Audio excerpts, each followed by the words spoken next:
warahmatullahi wabarakatuh. Waalaikumsalam warahmatullahi wabarakatuh. Oke, masih semangat ya, masih pagi ya? Ya.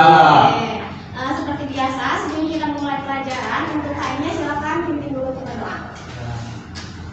Baik teman-teman, sebelum belajar mari kita berdoa mulai.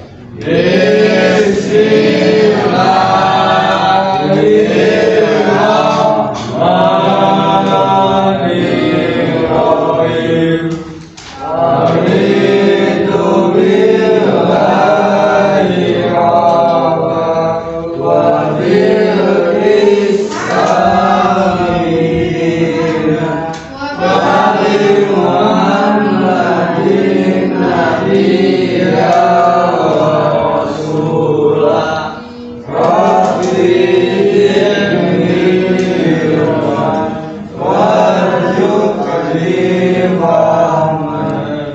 birahmatika ya arhamar rahimin. Assalamualaikum warahmatullahi wabarakatuh.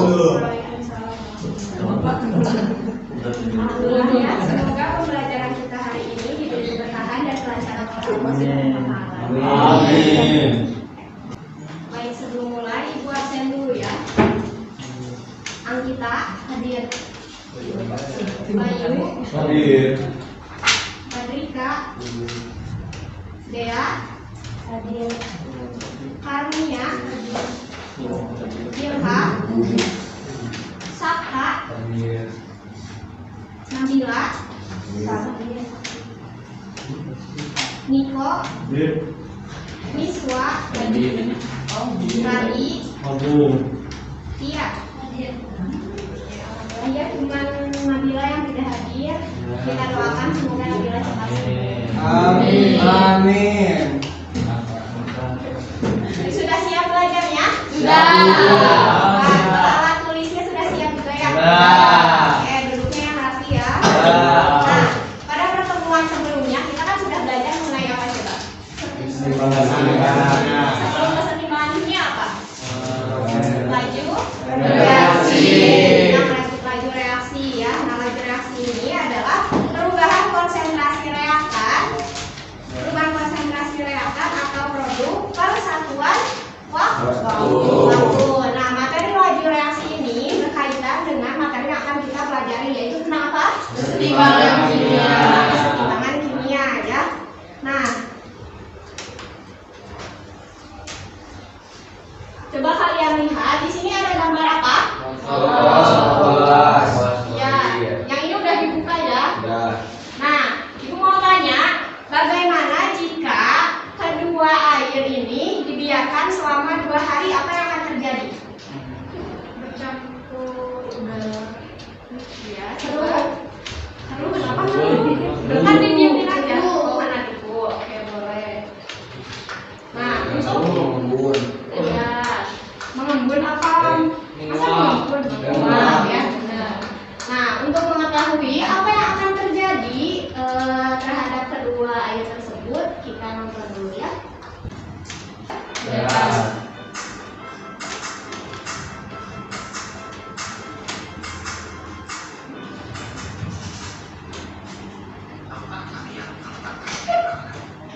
Apa yang dimaksud dengan kesetimbangan? Coba perhatikan ilustrasi berikut ini. Saya mempunyai sebuah botol terbuka dan botol tertutup, dan saya letakkan di ruang terbuka dan menghasilkan matahari, dan tunggu beberapa hari kemudian. Apa yang akan terjadi? Air di dalam botol terbuka tampak berkurang, sedangkan air di dalam botol tertutup relatif tetap. Mengapa demikian? Kami tentu tahu bahwa pada suhu tertentu air akan berubah menjadi uap air atau menguap. Di dalam botol terbuka, air yang menguap akan keluar dari botol, sehingga jumlah air di dalam botol akan berkurang. Sebaliknya, air yang menguap di dalam botol tertutup akan mengembun dan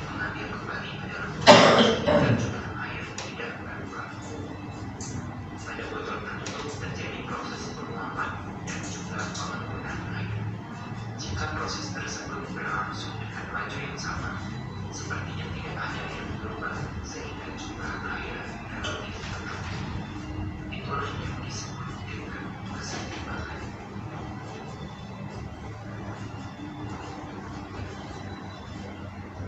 Konsep keseimbangan yang pertama. Oke, udah dilihat ya. Nah, Jadi coba siapa yang mau menjelaskan ke ibu apa yang terjadi sama botol yang tertutup dan terbuka? Tinggal satu orang. Kan udah nonton ya tadi dikasih tahu. Ya, Niko. Udah. Ayo. Ayo Bapak, apa yang terjadi dengan botol yang tertutup dan yang terbuka? jadi Ya, gimana Niko? Ya, ini selesai. Ya, berkurang ya, karena air ya, karena terjadi penguapan, airnya berubah menjadi uap. Nah, kalau yang tertutup, airnya kembali lagi. Iya, oke, betul ya.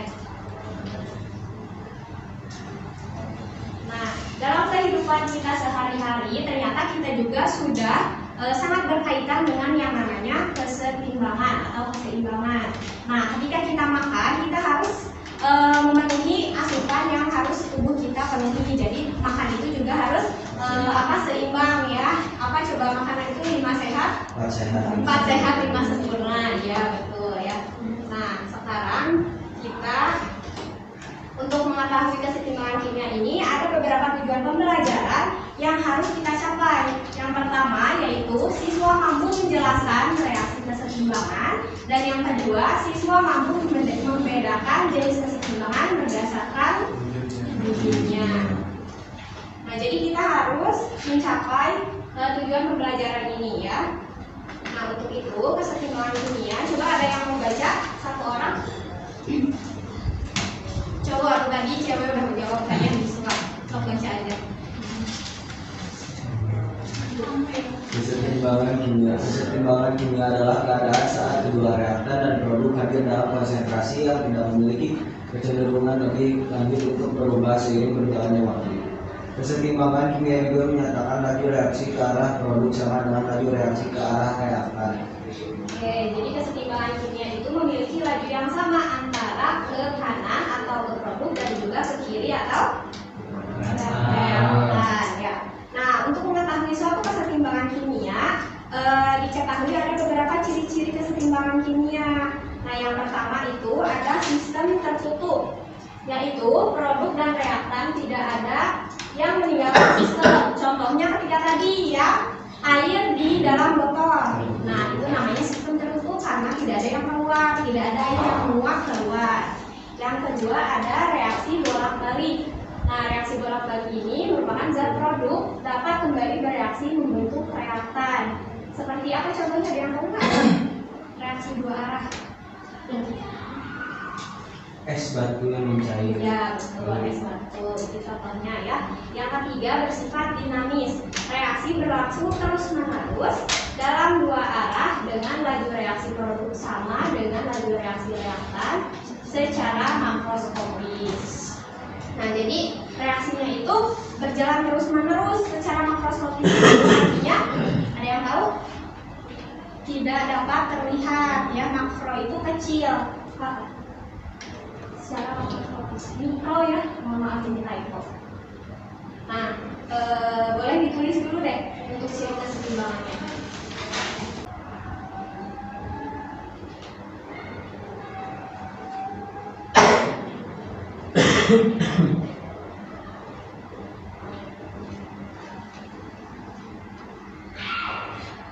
Oke, nah setelah kita mengetahui ciri-ciri dari keseimbangan kimia, ternyata kita juga harus tahu mengenai reaksi kimia. Reaksi kimia itu ada dua, apa saja? Reaksi irreversible ya, dan reaksi reversible. Kita bahas. Oke, kita bahas satu-satu dulu ya. Nah, yang pertama itu reaksi irreversible. Nah, ada yang tahu reaksi irreversible itu seperti apa? Berubah satu. Ya. pemakaian. Nah, contohnya juga ada ini. Apa ini tuh? Telur ceplok ya. Oke, telur yang digoreng. Nah, kenapa ini jadi contoh reaksi irreversibel? Dia bentuk cair suatu benda. Oke, betul ya, tetapi tidak bisa kembali ke bentuk semula. Iya, semula, pinter. Nah, reaksi irreversibel ini ditulis dengan satu anak panah, yaitu ke arah kanan atau produk ya. Nah, reaksi ini akan berhenti setelah salah satu atau semua reaktan habis. Produknya tidak dapat terurai menjadi zat-zat reaktan, jadi tidak dapat kembali ke bentuk semula itu. Nah, reaksinya itu berlangsung tuntas atau berkesudahan. Nah, contoh reaksinya bisa dilihat ada NaOH aqueous ditambah HCl aqueous menghasilkan NaCl aqueous ditambah H2O liquid. Boleh ditulis dulu buat catatannya.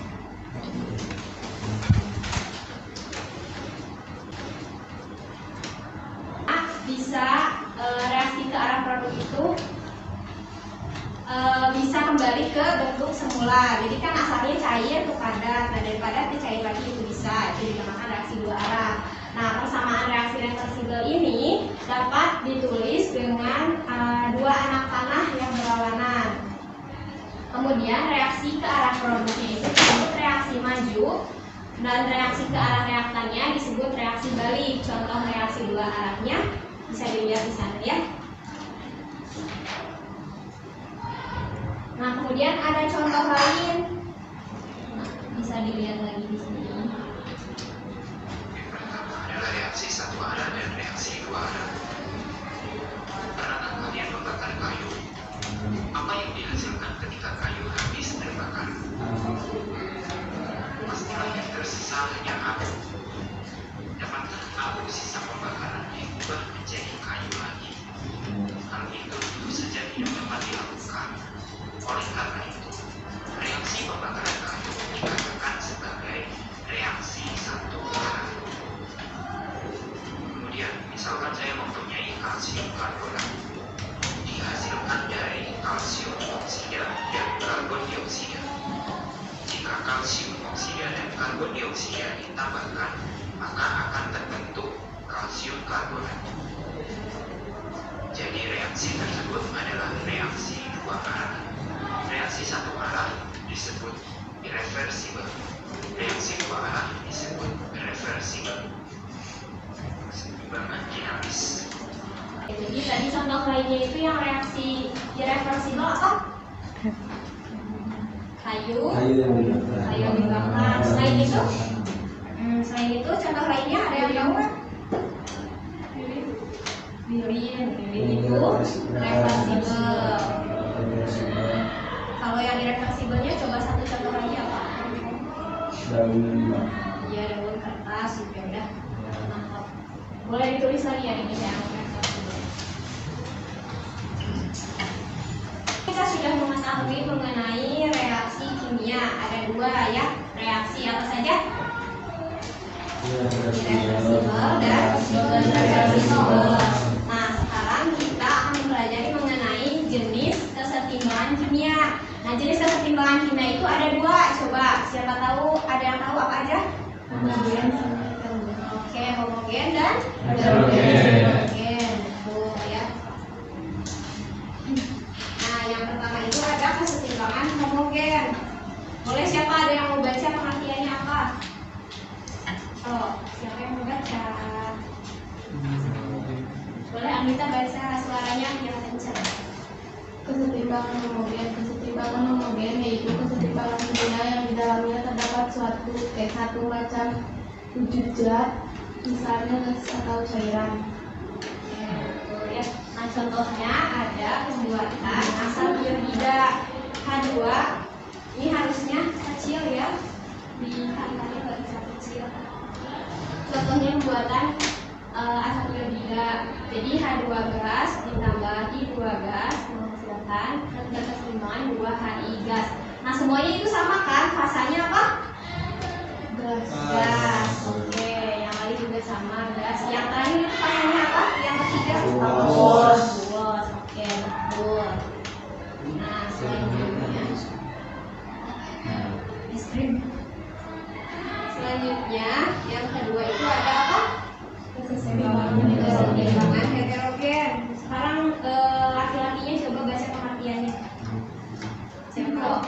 Itu.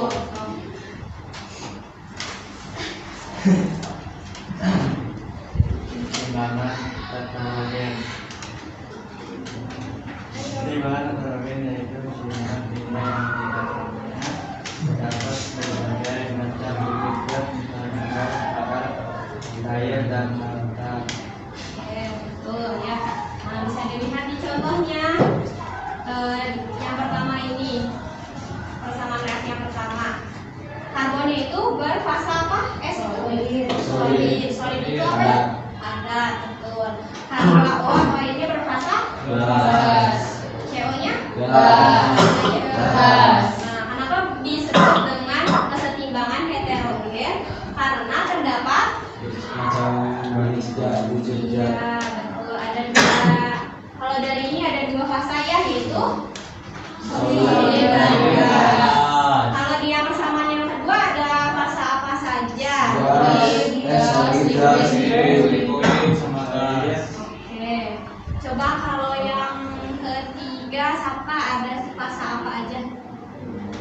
Aquos, liquid, aquos. Oke. Yang terakhir coba Bayu. Aquos, solid. Oke, berarti ada dua jenis fasa ya yang berbeda. Nah, di sini ada dua contoh soal. Coba siapa yang bisa misi nomor 1 dan nomor 2? Yang bisa bukan tangan ya.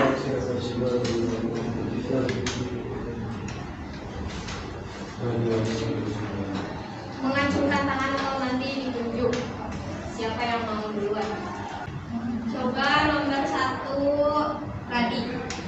Dia Radi duluan. Iya baca terus pilih jawaban Radi yang mana? Ini adalah ciri-ciri terjadinya kesetimbangan kimia kecuali A. Reaksi reversibel, B. Terjadinya dalam ruangan tertutup, C. Sebagai reaksi sekiri sama dengan adonan, D. Reaksi tidak tepat balik. Oke, jawabannya C. Jawabannya C. D. Oke, jawabannya D ya. Kenapa jawabannya D? Kecuali betul.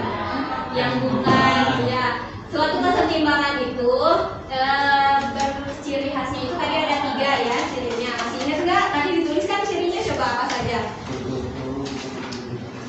Apa sok yang kencang Badri bahasanya? Berarti bolak-balik terus dari Nah, reaksi bolak-balik. Kalau ini kan reaksinya tidak dapat dibalik, berarti jelas sah? Nah, sekarang yang nomor 2, siapa yang mau jawab? Iya mau dia. Kenapa gampang kok ya? Dea. Ayo, bareng-bareng jawabnya, baca aja soalnya. Sistem kesetimbangan homogen adalah reaksi kesetimbangan di mana A. komponen-komponennya berwujud sama, B. komponen-komponennya berwujud tidak sama, C. jumlah masing-masing komponennya sama, D. koefisien reaksi sama dengan koefisien hasil reaksi. Nah, jawabannya yang mana? Ya, oke, betul ya. Komponen-komponennya berwujud sama karena hanya satu jenis. Tadi belum sempat ditulis ya yang ini kemudian. Oke. Nah, untuk menguji pemahaman kalian, di sini ada contoh latihan soal. Nah, coba kalian isi, yang bisa jawab nanti ibu kasih gift. Ada 4 soal. Siapa yang mau jawab? Ya, satu-satu. Mau ditulis dulu boleh, nanti dibacakan. Kalau langsung jawab boleh. Siapa yang mau jawab nomor 1? Boleh, Sob, boleh.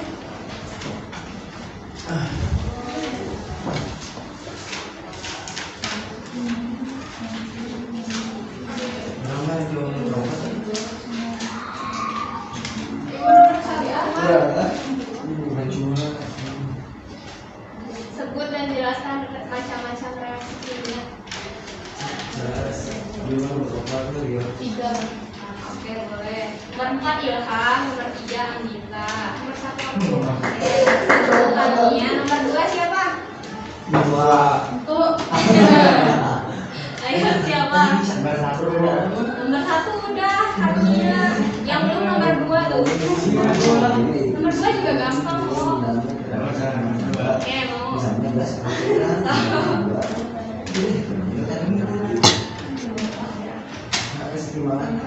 Siapa tadi yang nomor 1? Oke, boleh. Udah, dengerin dulu ya. Nomor 1 Karunia mau jawab. Jawabannya reaksi irreversibel. Biasanya benda yang berubah menjadi benda padat tetapi tidak bisa kembali seperti semula. Terus yang kedua reaksi reversibel. Contohnya benda cair menjadi padat dan bisa kembali seperti semula, misalnya menjadi padat. Oke, itu contohnya ya. Nah, kalau reaksi irreversibel itu terjadi secara berapa arah? Satu. Kalau reversibel? 2. Oke, betul ya. Nanti gift-nya bareng-bareng ya. Nomor 2 siapa tadi? Niko. Oke, soal Niko. Gimana ngomongnya merupakan gimana?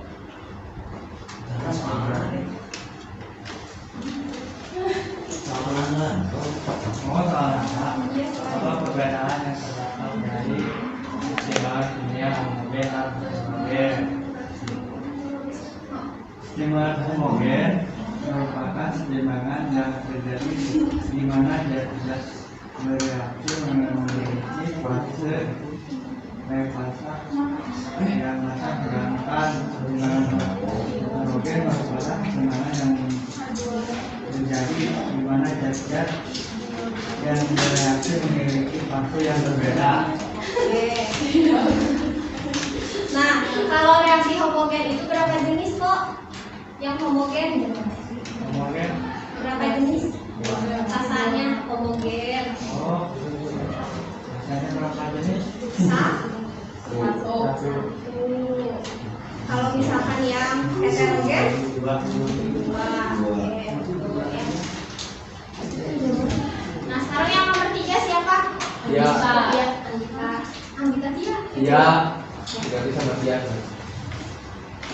sama adiknya. Sebutkan contoh reaksi reversibel dan irreversibel dalam kehidupan sehari-hari.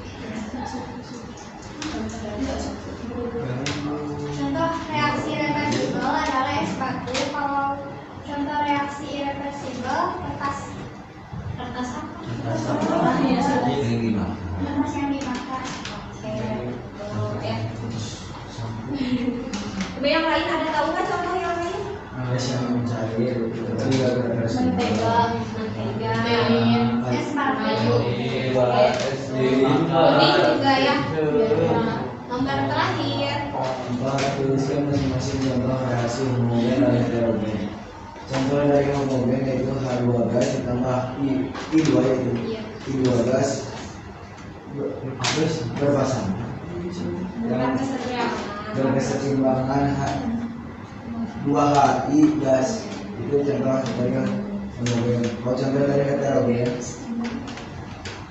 C solid ditambah H2O gas berkeseimbangan CO gas ditambah H2 gas itu contoh dari heterogen. Nah, kenapa itu disebut contoh yang heterogen? Karena masanya karena terdapat lebih dari 2 macam zat. Oke, zat atau apa? Zat. Nah, kalau yang homogen tadi? Homogen terdapat 1 macam zat. Oke, betul. Nih, yang tadi maju boleh diambil ya. Ayo maju. Ada namanya. Kalau udah di situ orang dulu. Udah dulu. Ayo. Ini satu lagi tadinya.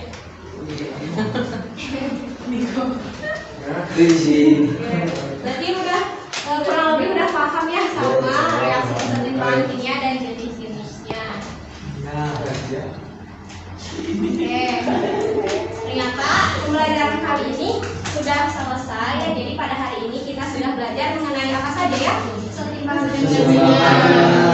Nah, di keseimbangan kimia itu ada reaksi kimia dan juga keseimbangan kimia berdasarkan wujudnya. Kalau reaksi kimianya itu ada 2 jenis, apa saja tadi?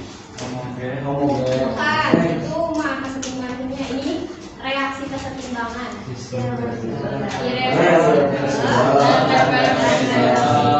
Nah, kemudian untuk jenis kesetimbangan kimianya ada apa saja?